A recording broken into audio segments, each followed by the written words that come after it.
Les contes buissonniers présentent Annie raconte. Bonjour à tous, petits et grands. Aujourd'hui, nous continuons notre voyage en Irlande. Je vous raconte une histoire intitulée Le grand géant chevelu, tirée du livre Contes du monde entier et illustrée par Ken Scott. Il y a bien longtemps vivait en Irlande un fermier du nom de Jude. Un jour, il acheta un champ pour presque rien. Comment se fait-il qu'il soit si bon marché ? S'étonna Lise, sa femme. Tu es sûre que nous n'aurons pas d'ennui ? Certain, répondit Jude, c'est de la bonne terre. Quand je pense qu'elle nous appartient maintenant, rien qu'à nous. Tu veux dire à moi ? Cria une voix derrière eux. Jude et Lise se retournèrent d'un seul mouvement et furent bien surpris en découvrant juste derrière eux un grand géant chevelu. Il avait les yeux injectés de sang, un nez rouge et rond comme une betterave, des sourcils en bataille et de longues oreilles pointues. Ses cheveux se dressaient sur sa tête comme les piquants d'un hérisson.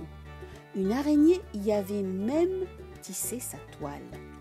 Ses habits étaient en loques, son pantalon tenait par des ficelles, ses coudes et ses genoux velus passaient à travers les trous de ses vêtements, et il avait les bras, les plus longs bras que vous n'ayez jamais vus. « Allez-vous-en de ma terre !» hurla-t-il, d'une voix stridente en faisant aller ses bras comme les ailes d'un moulin à vent. « Votre terre ?» s'étonna Jude. « Oui, ma terre et celle de mon géant de père avant moi. »« C'est une plaisanterie, » dit Jude. « Je viens d'acheter ce champ. »« Fichez le camp !»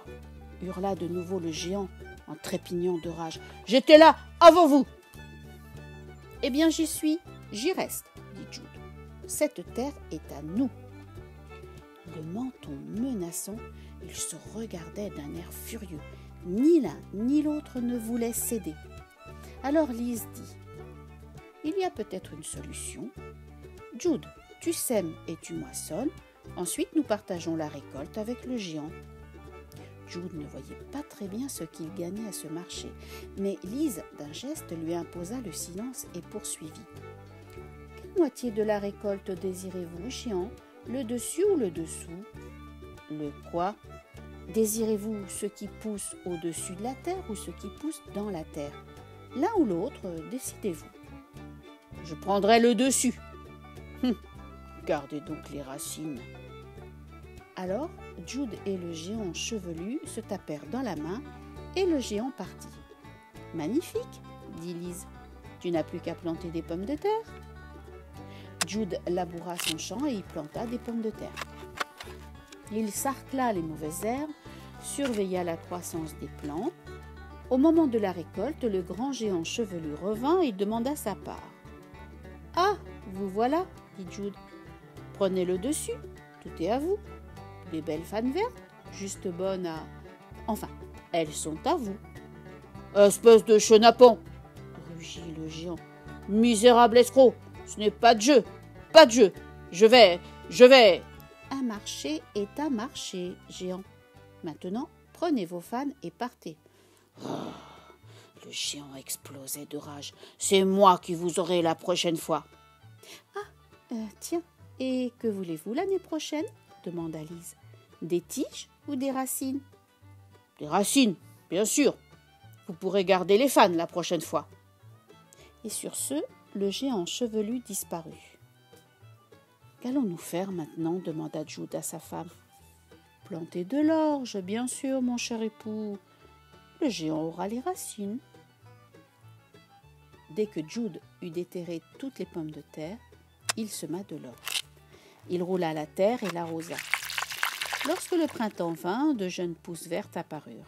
Et lorsque le géant chevelu vint pour le partage de la récolte, le champ n'était qu'un tapis d'or ondoyant au soleil.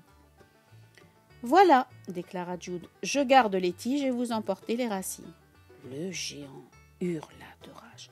« Tu m'as trompé de nouveau, espèce de gringalet. Je vais. » « Vous n'allez rien du tout, » répondit Jude. « Un marché est un marché. »« D'accord, fermier, tu as gagné. » Mais l'année prochaine, tu sèmeras du blé. Nous partagerons la récolte, nous couperons le blé l'un et l'autre. Tu partiras du nord et moi je partirai du sud. Et nous garderons chacun ce que nous aurons moissonné. » Jude regarda les longs bras du géant.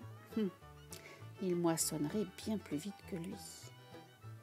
Non, ce n'est pas un marché, dit-il.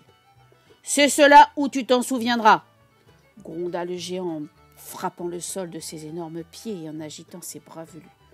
Bon, calmez-vous, dit Jude. Ne nous battons pas, s'il vous plaît.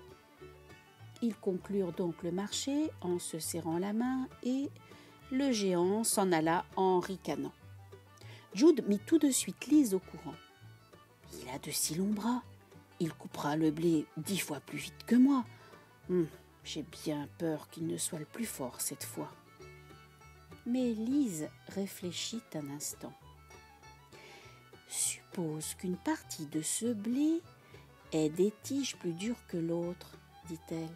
Elle sera plus dure à moissonner et l'une des faux devra être aiguisée avant l'autre. Et elle lui exposa son plan. « Ah, dit Jude, heureusement que le géant chevelu n'a pas une femme aussi intelligente que toi. » Jude laboura et ensemença son champ, puis il attendit que le blé soit doré. Juste avant la moisson, le fermier alla acheter de minces tiges de fer. Il attendit la nuit, se glissa dans la partie du champ que le géant devait moissonner et il planta les tiges dans le sol. Le lendemain, jour de la moisson, le grand géant chevelu arriva dès l'aube. Il avait une faux dans chacune de ses énormes mains. Jude commença à couper le blé de son côté de champ et le géant s'attaqua à l'autre. Jude lançait son unique faux d'un geste large et facile et le blé doré s'abattait tout autour de lui. Le géant, lui, coupait en donnant de grands coups.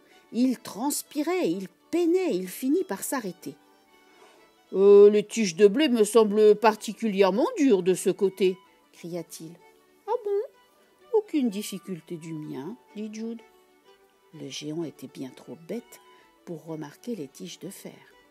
Il aiguisa ses 2 faux et il continua à couper le blé. Et de temps en temps, il s'arrêtait pour s'éponger le front. « Ouh, je n'en peux plus !» gémit-il. « Vraiment ?» s'étonna Jude. « C'est curieux, moi je suis frais comme une rose. » Le géant chevelu s'escrima de nouveau, faisant aller ses 2 faux dans tous les sens. Mais à chaque mouvement, elle s'émoussait et elle s'ébréchait un peu plus. À la fin, il les jeta par terre de rage. « Ah, et puis, vous pouvez garder votre terre stérile !» hurla-t-il à Jude. « Oh, c'est trop de travail pour rien !» Il sauta par-dessus la haie, prit la route et disparut dans le lointain. Depuis ce jour, Jude et Lise ont continué à cultiver leur champ comme il leur plaisait. Quant à lui, le grand géant chevelu n'est plus jamais revenu. Et mon histoire est finie. Au revoir. J'espère que vous avez apprécié l'histoire. À la semaine prochaine.